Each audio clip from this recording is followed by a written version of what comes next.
വന്യജീവി ആക്രമണത്തിൽ സർക്കാരിനെതിരെ നിശിത വിമർശനവുമായി തലശ്ശേരി ആർച്ച് ബിഷപ്പ് ജോസഫ് പാംപ്ലാനി. വന്യമൃഗങ്ങൾക്ക് ഭക്ഷിക്കാനുള്ള ഇരകൾ മാത്രമായാണ് ആദിവാസികളെയും കുടിയേറ്റക്കാരെയും സർക്കാർ കാണുന്നത്. മലയോര കർഷകരെ നിശബ്ദമായി കുടിയിറക്കാനുള്ള ഗൂഢശ്രമം നടക്കുന്നുവെന്ന് ബിഷപ്പ് ആരോപിച്ചു. വന്യമൃഗശല്യം തടയുന്നതിനാവശ്യമായ നടപടികൾ സ്വീകരിക്കണമെന്നാവശ്യപ്പെട്ട് പേരാവൂർ MLA സണ്ണി ജോസഫ് നടത്തുന്ന ഉപവാസ സമരം ഉദ്ഘാടനം ചെയ്യുകയായിരുന്നു ജോസഫ് പാംപ്ലാനി.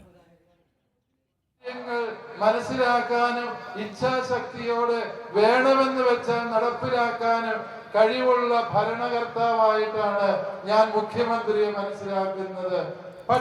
ബഹുമാനപ്പെട്ട മുഖ്യമന്ത്രി ഈ കാര്യത്തിൽ ആത്മാർത്ഥത കാണിക്കണം. ഈ ആനമതിലിന്റെ നിർമ്മാണം വാഗ്ദാനം ചെയ്യപ്പെട്ട 6 മാസം എടുക്കാതെ അതിനു മുൻപേ പൂർത്തിയാക്കാൻ ബഹുമാനപ്പെട്ട കേരള മുഖ്യമന്ത്രി ശ്രീ പിണറായി വിജയൻ അവരുകളോട് ഈ യോഗം ആത്മാർത്ഥമായി ആവശ്യപ്പെടുകയാണ്. സുനിൽ ഐസക് കൂടുതൽ വിവരങ്ങളുമായി. സുനിൽ, ഇവിടെ ജീവിക്കുന്ന ആദിവാസി സഹോദരങ്ങൾക്ക് അവകാശങ്ങളൊന്നുമില്ല.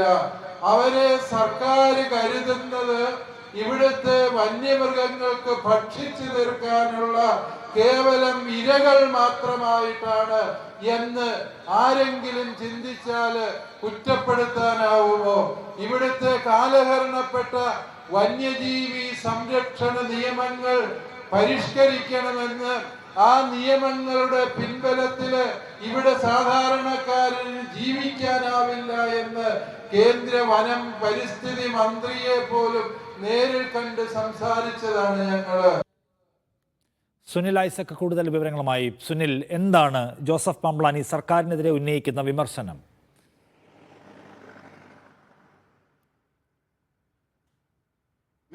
ആറളം പുനരധിവാസ മേഖലയിൽ വൃദ്ധ ദമ്പതികൾ കാട്ടാന ആക്രമണത്തിൽ കൊല്ലപ്പെട്ടതിന് പിന്നാലെ അതിശക്തമായ പ്രതിഷേധമാണ് വിവിധ ഭാഗങ്ങളിൽ നിന്ന് ഉയരുന്നത്. പ്രത്യേകിച്ച് ജില്ലയുടെ മലയോര മേഖലകൾ കേന്ദ്രീകരിച്ചുകൊണ്ട് പലതരത്തിലുള്ള പ്രതിഷേധ പരിപാടികൾക്ക് കഴിഞ്ഞ കുറേ ദിവസങ്ങൾ സാക്ഷ്യം വഹിച്ചു. അതിൻ്റെ ഭാഗമായിട്ടാണ് ഇന്ന് പേരാവൂർ MLA സണ്ണി ജോസഫ് ഇരിട്ടി നഗരത്തിൽ ഇന്നൊരു പകൽ ഉപവാസ സമരം ആരംഭിച്ചിരിക്കുന്നത്.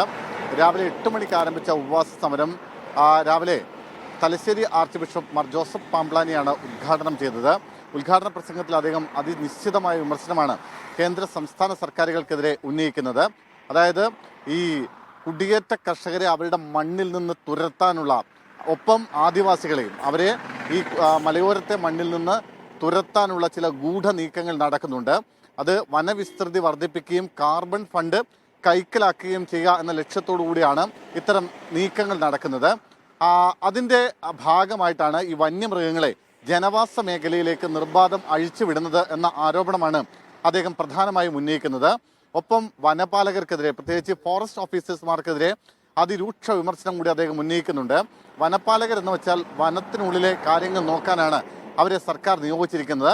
അവർ പക്ഷേ കുടിയേറ്റ ജനതകളുടെയും ആദിവാസികളുടെയും അടുക്കളയിൽ കയറി അവിടുത്തെ ചട്ടി പൊക്കി നോക്കുന്ന രീതിയിലേക്ക് അധപതിച്ചു പോയിരിക്കുന്നു എന്നാണ് അദ്ദേഹം പറയുന്നത്. കീരിയും പാമ്പിനെയും കാട്ടുപന്നിയെയും ഒക്കെ കറിവെച്ച് തിന്നു എന്നൊക്കെ ആരോപിച്ചുകൊണ്ടാണ് ഇത്തരം നീക്കങ്ങൾ അവരുടെ ഭാഗത്ത് നിന്ന് ഉണ്ടാവുന്നത്. എന്നാൽ ഇതൊന്നും വന്യമൃഗങ്ങളല്ല. കർഷകന്റെ ഭൂമിയിൽ പെരുകുന്ന കാട്ടുപന്നി കർഷകന്റെ അവകാശമാണ്. അതുകൊണ്ട് അത്തരം നീക്കങ്ങളുമായി കർഷകനെ അറസ്റ്റ് ചെയ്യാനോ മർദ്ദിക്കാനോ ഏതെങ്കിലും വനപാലകർ തുനിഞ്ഞിറങ്ങിയാൽ അതിനെ പ്രതിരോധിക്കുക തന്നെ ചെയ്യുമെന്ന മുന്നറിയിപ്പ് കൂടി പാംപ്ലാനി പിതാവ് നൽകുന്നുണ്ട്. എന്തായാലും ഉപവാസ സമരം അവിടെ തുടരുകയാണ്. അതിനിടയിൽ ആറളത്ത് ഇന്നിപ്പോൾ ആനകളെ തുരത്തുന്ന നടപടികൾ ആരംഭിച്ചിട്ടുണ്ട്. ഏതാണ്ട് 13ഓളം ആനകൾ ആറളം പുനരധിവാസ മേഖലയിലും ആറളം ഫാമിലുമായി തമ്പടിച്ചിട്ടുണ്ട് എന്നാണ് ഒരു പ്രാഥമികമായ നിഗമനം.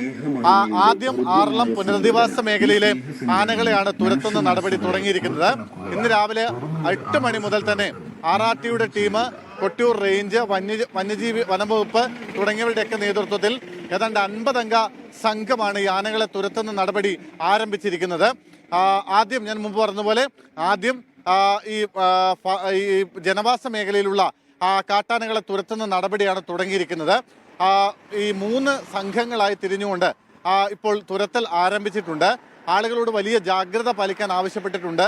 അനാവശ്യമായി ആറളം പുനരധിവാസ മേഖലയിലെ ആളുകൾ അടക്കമുള്ളവരോട് പുറത്തിറങ്ങരുതെന്ന കർശനമായ നിർദ്ദേശവും വനംവകുപ്പ് നൽകിയിട്ടുണ്ട്. ഈ ആനകളെ തുരത്തുമ്പോൾ ഒരുപക്ഷെ ആനകൾ നൽകിയത് ജോസഫ് പാംപ്ലാനി ബിഷപ്പ് ജോസഫ് പാംപ്ലാനി കേന്ദ്ര സംസ്ഥാന സർക്കാരുകൾക്കെതിരെ ഈ വന്യജീവി ആക്രമണ പ്രശ്നത്തിൽ നിശിത വിമർശനം ഉയർത്തുകയാണ്.